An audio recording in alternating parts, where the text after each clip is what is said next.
It's Chance and Fallon taking the stage. Deep dives ready to engage. Conversations that spark the soul, where stories unfold and make you whole. The Chance and Fallon Show's the place to be. Talking about the world and what we need to see. Tune in now, don't miss a beat. Articulation Media's got you on your feet.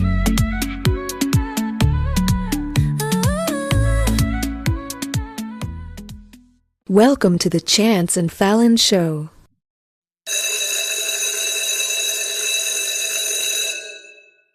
Welcome to the deep dive. Today we're going straight into the blueprint for real financial transformation. We've all seen it, right? You've got one person who makes a single decision, one strategic move, and it just changes their entire life.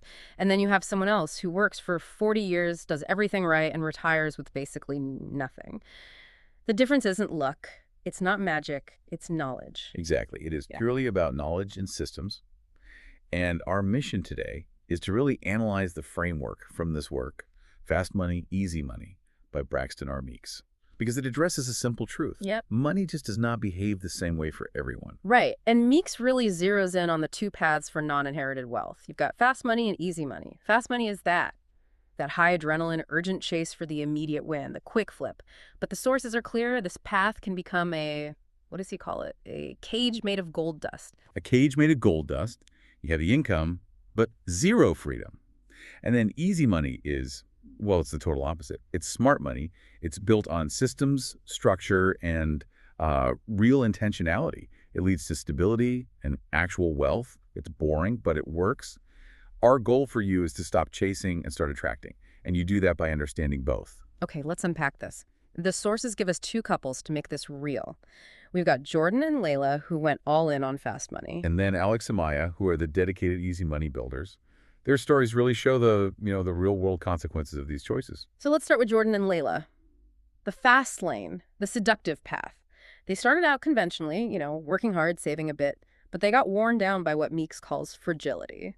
And that concept of fragility is so powerful, isn't it? It's that feeling, that constant low-grade terror that you're just treading water. You're always calculating one unexpected bill away from everything falling apart. Exactly. They weren't failing, but they sure weren't getting ahead. And that strain, it makes patients feel like denial, like you're just sabotaging yourself by waiting.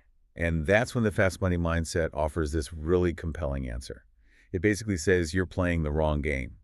Their first few wins, through speed, flipping, a little arbitrage, it created this intoxicating identity shift. An identity shift. Tell us more about that. They stopped seeing themselves as just hard workers. They started seeing themselves as operators. Decisive. Insightful. Not lucky, but skilled. And this is where it gets really interesting. Their whole strategy was defined by this one word, compression.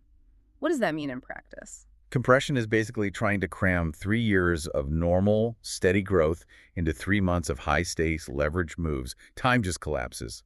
The results are immediate. Jordan and Layla got really good at this. They were aggressively reinvesting every dime, convinced that any idle money was just wasted time. So it's an exhilarating feeling, an illusion of total control. It is. But fast money always, and I mean always, sends the bill later.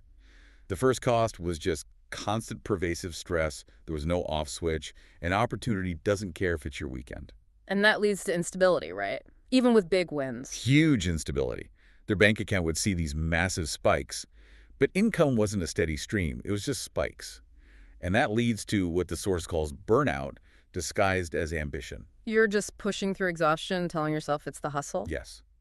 But here's the most painful lesson they learned. The difference between recycling capital and reinvesting it. They recycled.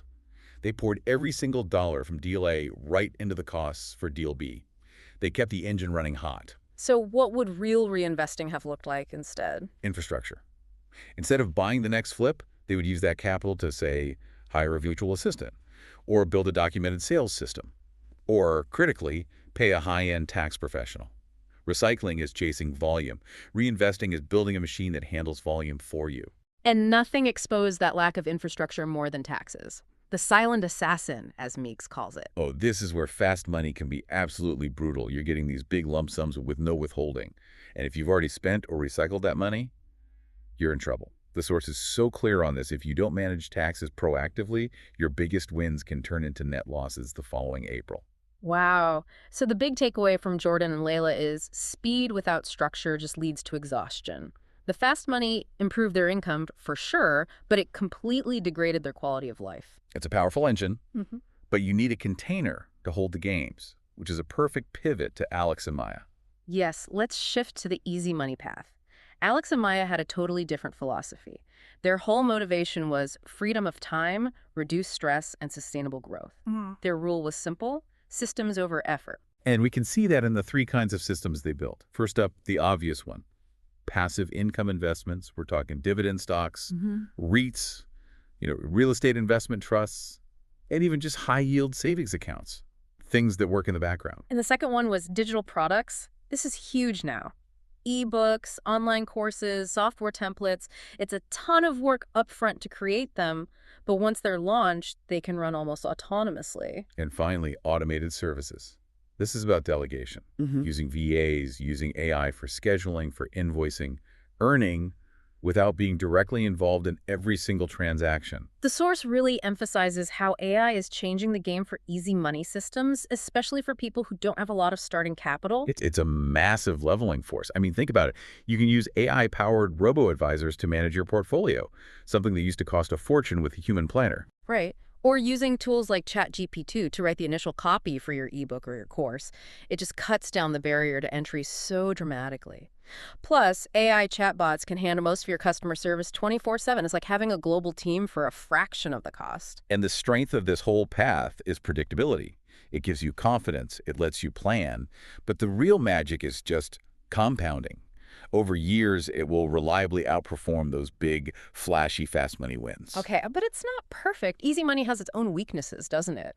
The slow growth has to be frustrating. You work for months on a course and it makes, what, $1,000 a month? Meanwhile, Jordan and Layla just made $5,000 on a trade in 2 days. It's the comparison trap. It's so easy to fall into, and that feeling can make the easy money path feel, well, boring. And boring leads to complacency. That's the silent killer of these systems. You can't just set it and forget it.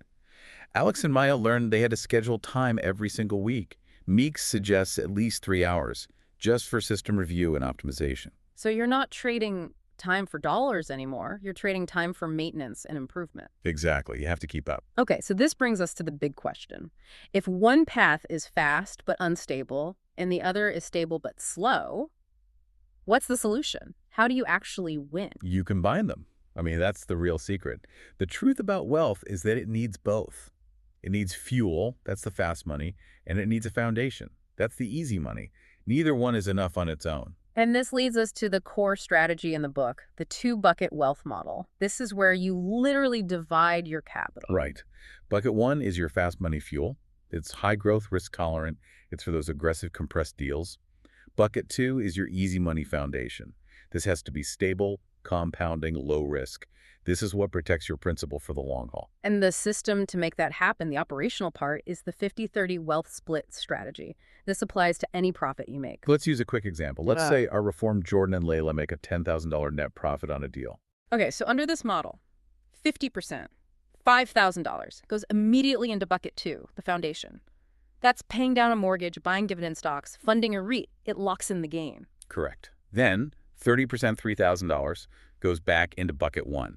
That's the fast money engine. That's the capital you use for the next leveraged move. It keeps the fuel burning without ever touching the foundation. And the last 20%, $2,000, is for lifestyle or debt elimination. This is key. It makes sure the win actually improves your quality of life right now. It forces discipline. It turns a volatile gain into a permanent improvement. But you still need rules for managing that 30% bucket. Which brings us to Meeks' 3 rules of engagement. Rule 1, separate fast money from life money. And this is more than just different bank accounts. It means a dedicated account for ops. And so important, a dedicated account for taxes. You have to tame that silent assassin. Set aside another 30 to 40% of the profit just for the tax man. Then rule 2, cap risk per move. Never risk more than 10% of your fast money capital on a single play. Why 10% specifically? It's about taking emotion out of it. If you have a 10 grand in your fast money bucket, your max loss on any one deal is $1,000. You can be wrong 10 times in a row and you're still in the game. It forces you to be rational. And rule 3, which I think is maybe the most valuable piece of advice, define the exit before the entry. This is everything. It's about eliminating greed and fear. Before you make any move, you write down 3 numbers: your entry price, your exit profit target, and your maximum acceptable loss. If the market hits your max loss number, you're out. No questions asked, no gut feelings. When you look at all this, what stands out to you? Because the ultimate goal isn't just income, it's wealth for life. It is. And that means you need systems that go beyond just making money. You need legal structures. This is where things like LLCs and trusts come in. They provide protection. So for anyone listening who hears those terms but doesn't really get the why, what's the core benefit? Protection and structure. An LLC shields your personal assets, your house, your savings, if your business gets sued. A trust goes even further. It protects the assets from liability and ensures they get passed to the next generation in a structured way, avoiding probate. And AI is the thread that ties all of this together, right? It acts as a force multiplier across the whole model. It really does. It helps you optimize your fast trades in the 30% bucket with predictive analytics, and it automates the easy money systems in your 50% bucket. It just makes both sides more efficient and secure. So to summarize this whole transformation, you don't need to work more hours. You don't need another job. You need a better strategy. That's it. Success is about aligning your behavior with systems and strategy. It isn't about luck.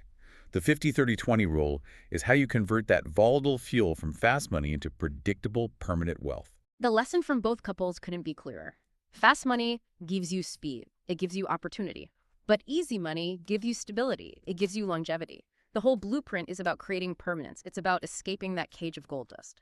So what does this mean for you? Fast money can be an amazing launch pad, a powerful tool. But only if you remember one thing. Fast money is only successful if it eventually makes itself unnecessary.